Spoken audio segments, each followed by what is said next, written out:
Good morning students. हमारा आज का टॉपिक है प्रकाश का परावर्तन, रिफ्लेक्शन ऑफ लाइट। कि एक ऐसा टॉपिक है जो हमारे 10th क्लास के सिलेबस में भी है और हमारे 12th क्लास के सिलेबस में भी है। 10th में तो ये बहुत ज़्यादा इम्पॉर्टेंट है क्योंकि प्रकाश का परावर्तन और इसके नियम पेपर में कई बार पूछे जा चुके हैं और पूछे जाते हैं। तो आइए हम देखते हैं कि इसमें क्या होता है।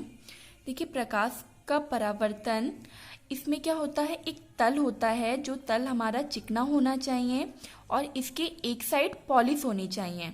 जैसे कि दर्पण, हम अपने घरों में समतल दर्पण का इस्तेमाल करते हैं जिसकी एक साइड क्या होती है, पॉलिश होती है और एक साइड क्या करते हैं, हम अपना चेहरा देख पाते हैं। तो देखिए क्या होता है, इस दर्पण पे जब प्रकाश की एक किरण आती है तो वो टकरा के दूसरी दिशा में वापस चली जाती है। अब जाहिर सी बात है, यदि एक साइड पॉलिश है तो क्या होगा, वो टकरा के वापस ही जाएगी।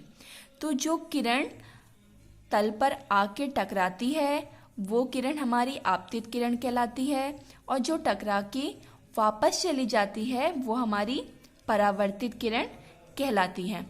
इन दोनों के बीच में हम एक क्या करते हैं, एक बिंदु होता है जिसे हम आपतन बिंदु कहते हैं।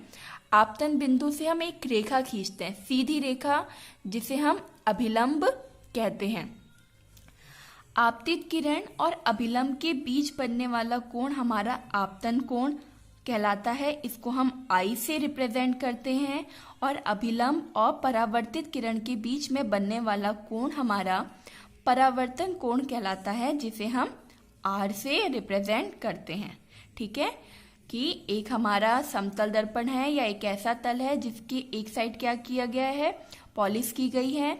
इस पे एक किरण आती है जिसको हम आपतित किरण कहते हैं और वो टकरा के वापस चली जाती है जिसको हम परावर्तित कहते हैं। इन दोनों दर्पण पे ये जहाँ पर मिलती है इसे हम आपतन बिंदु कहते हैं।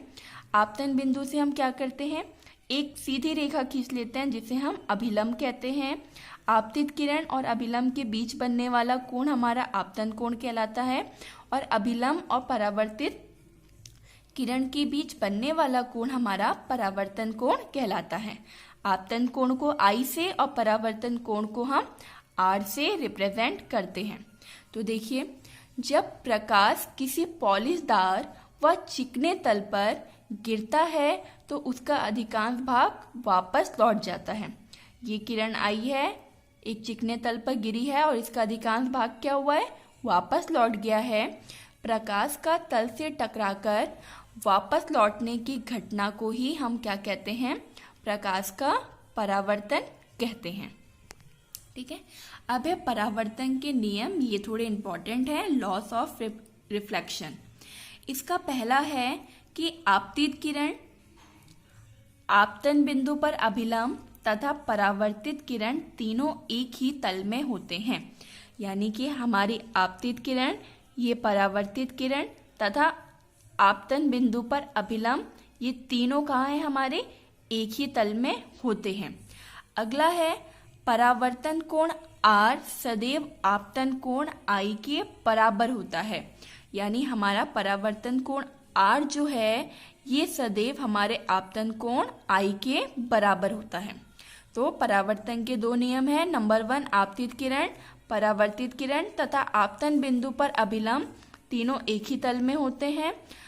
और नेक्स्ट है परावर्तन कोण आर सदैव आपतन कोण आई के बराबर होता है। तो इसको आप लोग अपनी कॉपी में नोट करिएगा और इसको लर्न भी जरूर करिएगा।